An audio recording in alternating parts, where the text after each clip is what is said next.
Okay, we need a debriefing here of So, what happened. let's see. Let me see what time it is. That took us. Holy cow! It took us like an hour and 15 minutes. That's how long we were in there. But there's 7 of us, so it took a long time to do all that. The instructions aren't very clear. You have to go in. You have to get your tourist permit first. Then we had to go get copies, which are $1. Then we had to go to Then we'll go get the vehicle permit and pay, and then go back. You pay for the tourist card. You pay for the tourist card and the vehicle card there, and then you go back and get your stamp on your tourist permits and your passports and stuff. So that trip almost came to an abrupt halt right there. I was sweating it, man. I was like, we're not gonna be able to do our trip because we drove through in 07 and got a car permit. Well, we never canceled it. We didn't know. At the time, we just ignorantly didn't cancel it. We left and we thought they'd cancel at the border when we left, but we didn't cancel it. You actually have to go to the bank and cancel it. So we didn't do that. So then they said, well, you can't get another permission because you've got one out. And she's like, you gotta go cancel this. I'm like, what do I do to cancel it? She's like, well, you gotta take this car into a bank and cancel it. I'm like, I sold that car in 08 because we drove it to Costa Rica, shipped it back, and then got rid of it. Like, what am I supposed to do? You know? I was a little nervous. I'm like, yeah, I thought it was game over. I'm like, we're done. We're not going to Argentina. You gotta help us here. I'm like, I don't even know what to do. This is crazy. Don't even know where I'm going. I know. Maybe you should stop while we make videos. So anyways, I was like, please, and she's like, no, there's nothing to do. Oh, and another thing, you got to have all your names aligned. So the name on the driver's license, the registration, the card you use to pay. Yeah, we tried to pay with a credit card that was in my name, but we're registering it in your vehicle. So it was, that would not work. Finally, they were kind enough. They saw our situation with our marriage certificate, which we luckily had with us. It was awesome. We carry extra copies of birth certificates, marriage certificates, everything, adoption, paper, original and copies. We carried it all. So they said, all right, with her passport, with the marriage certificate, we'll let her get the vehicle permission. In my name, even though I didn't have a driver's license. She didn't have a driver's license with her. So they were nice, and here we are driving through Agua Prieta, Mexico. And that was intense. And we'll share all the prices and everything. Basically, we ended up $115. They didn't charge us for Atlas for some reason. I don't know why. So $115 in permissions. $115 or? Yes, $115. And then, see, here I am driving through Agua Prieta, and there's no signs to where the highway is. So I'm just kind of going. Okay. So Agua Prieta, and then, $115 for the 6 of us. And then do the math on that per person. And then they charge $49 for the vehicle permission. Plus, we had to pay a $200 for copies, plus $200 deposit. $200 deposit on the vehicle that we'll get back when we take it out of Mexico. Cancel it at a bank before we get to the border in Guatemala. And it was $200 for our vehicle because it was older than 2000. If it's newer, the lady we just met in the parking lot had a newer Jetta. She had to pay $400. Yeah. So it was crazy. That's the lowdown. Just pure craziness. Now we're trying to find our way out of here. I love Mexico! Yeah. All these people say Mexico's dangerous, so we're here getting our paperwork. We met this awesome girl who was born here, lives going to North Dakota. Tell us about Mexico. Is it dangerous? Okay. Yeah. Well, Mexico's not dangerous. I don't think it's, in my opinion, for tourists and stuff, because kidnapping and killings and all that go on when you're involved in the drug cartels. Like, just random tourists that are driving through, they don't kidnap them and they don't kill them or anything like that. So it's not as dangerous as people think. I think a lot of people miss out on opportunities to come down here because they're scared. And it's just a lesson to learn that don't be scared because nothing's going to happen. Just do your thing and have fun, and that's all you got to do. Awesome. Right. Perfect. That's perfect. Great. Thank you. Right. So this is a border town in Mexico, and looks do you see how dangerous horrifying. I mean, I'm messing my pants as we record this video because we're getting shot at. Oh no, wait.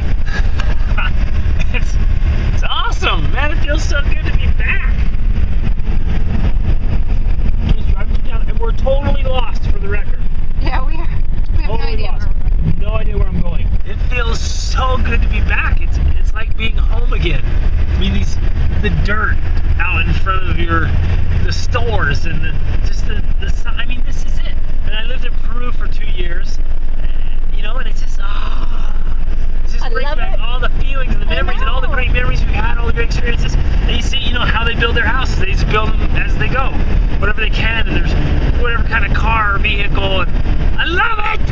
I'm so excited to be back. I feel alive. I feel like I'm back home. This is awesome. So, I mean, obviously we stand out. We're 5 kids. There's 7 of us. We got this huge, dirty vehicle. Big old dirty truck. Big old dirty truck. This truck's huge. It's huge in the States. It's huge here. They don't have big old trucks like this. And this Latin culture and personality, it's awesome. So people are just like gawking at us, and they come over like, "What are you doing?" And we tell them what we're doing. They're just like, you know, it just kind of blows their minds. Well, this police officer comes over and we talk to him, and he's just, oh, it's amazing. And then it's so, the Latin personality, I love it. He gets all formal, he's like, I am la Policía Federal. I'm a federal policeman. And he says, I feel my duty to give you some counsel, some advice. You know, this is, I know my job, and this is who I am, and I want to help you. This is how I can help you. And he told me certain areas of Mexico where the situation, he says, is harder, a little more economy, more theft, more theft mostly. And so he told me, he's like, you know, don't go to this area, don't go to this city. If you go to that city, just pass on through, keep going. Just hit this, and then he just lights up, and he starts naming all these places, and he named them. He must have named them, repeated them 6 or 7 times to me. And Rachel got out there and he repeated them a couple more times.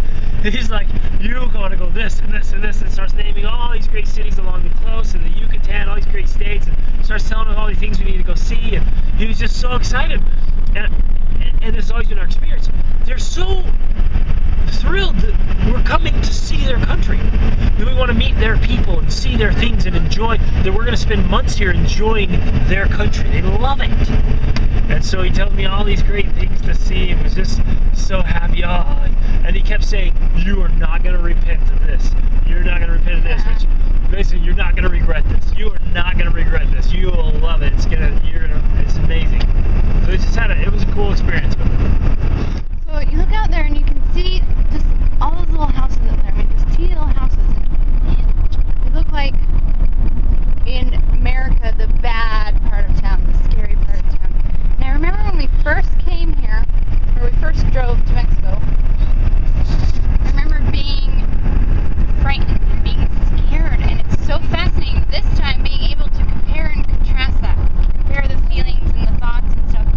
This time I'm not scared, I'm excited, because I know, I look in those neighborhoods and I know if we walked in there right now, we would find these amazing people who would just be like, "Oh, ven aquí," you know, come into my house and welcome us in and just play with our kids. Yeah, play with our kids. I mean, it was already happening in there when we were in the building there. They're playing with the kids and, you know, just being friendly. It's just awesome and interesting to have that comparison from before. Well, military checkpoint. Doesn't look like they're checking on this side. It says alto. I know. No one's here. So we'll just keep going. Maybe they're just checking on that side. Okay. So first military checkpoint, made it through pretty easily. Stopped at the stop sign, no one came out, no one checked us. So we're moving along.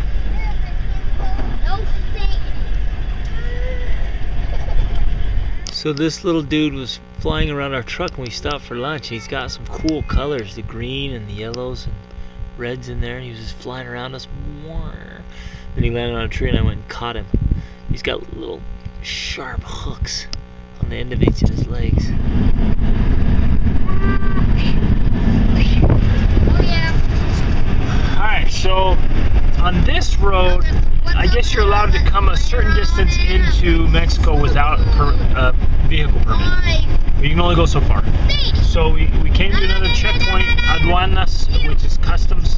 They wanted to see if we had anything to declare. They wanted to check the permit. And she wanted to check the vehicle again, see what we have. And she looked in and said, "Wow, all kinds of people in there." I'm like, "Yeah, we have 5 kids." 5 kids are all yours? Like, yeah.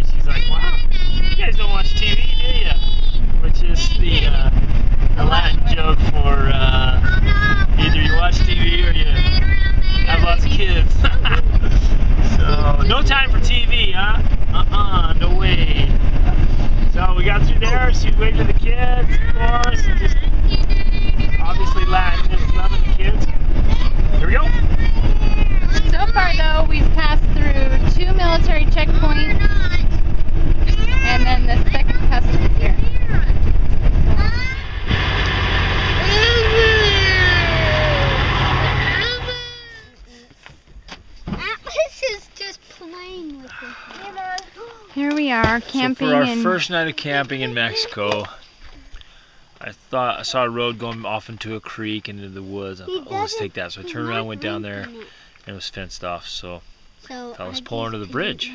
So that was my idea of camping. We pulled down under the bridge. There was some graphic drawings, some human waste, and it was loud as the trucks were going over. And Rachel was unhappy about the spot I had chosen. Kids played for a while. We were having fun, and she decided against that one. So we got back on the road, and we pulled off. We're in this huge valley. We saw a sign that said, next service is 72 kilometers. And so we pull off into this beautiful valley, went down a dirt road, a little farm road, and we are all by ourselves for a peaceful, quiet evening in Mexico. Oh, really? It's scary and very dangerous to be camping out here.